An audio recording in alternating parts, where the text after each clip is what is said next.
Hi guys, so let's talk about Volume 3 of War and Peace. Now I'm going to be completely honest with you guys. Didn't really like Volume 3 all that much. I don't know if it's just like I'm getting tired of reading this book because it's so long. Or if it's just all the war scenes, and I know that like it's dumb to complain about war scenes in a novel called War and Peace, but oh my gosh, I really just don't like the war scenes. And there were a lot of them in this volume because there has been a lot of progress made in terms of the war, and the war is starting to affect the characters a lot more. So obviously there's a point behind all of the war scenes, but I'm just not into it. I find myself sort of like checking out every time I see Napoleon's name, and I was so not into any of the sections that were about following Napoleon or his troops and the progress that they're making or the progress that they're not making throughout the war. Honestly, I just don't care at this point. But first, let's talk about some of the things that I did like in this section. The scene where Mary's father passes away, I thought was really moving, and just seeing Mary grieving and how she wanted to, I don't even remember exactly how the scene plays out,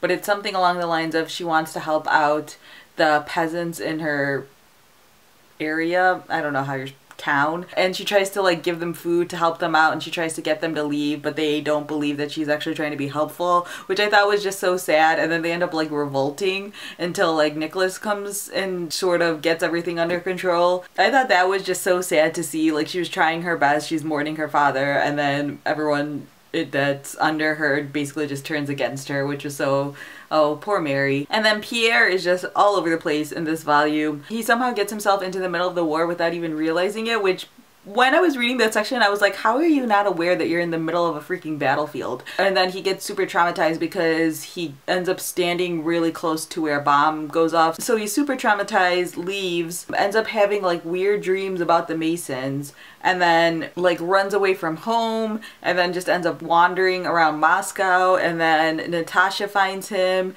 but then he ends up trying to kill Napoleon, and then he got arrested. Like, seriously, Pierre was all over the place in this volume. I was seriously just like, what is going on with this dude? And of course, Pierre's wife, Helene, she is just, you know, being her ridiculous self. She's dating two men and she wants to get a divorce, but she won't actually, like, I don't understand how this works. Like, is she not planning on telling Pierre that she wants to get a divorce? Like, he has to find out at some point. I don't understand like how this whole process works or how she thinks it works, because I don't think you could separate from your husband without your husband realizing it. But I did like how Maria ended up just calling her out on her ridiculousness and just calling her straight up whore. I laughed at that. I will completely admit to that. And then of course there was Andrew, who gets injured in the war and ends up getting sent with the other wounded soldiers to Natasha's house as they're planning on leaving. And then something happens towards the end of the volume where Natasha sneaks into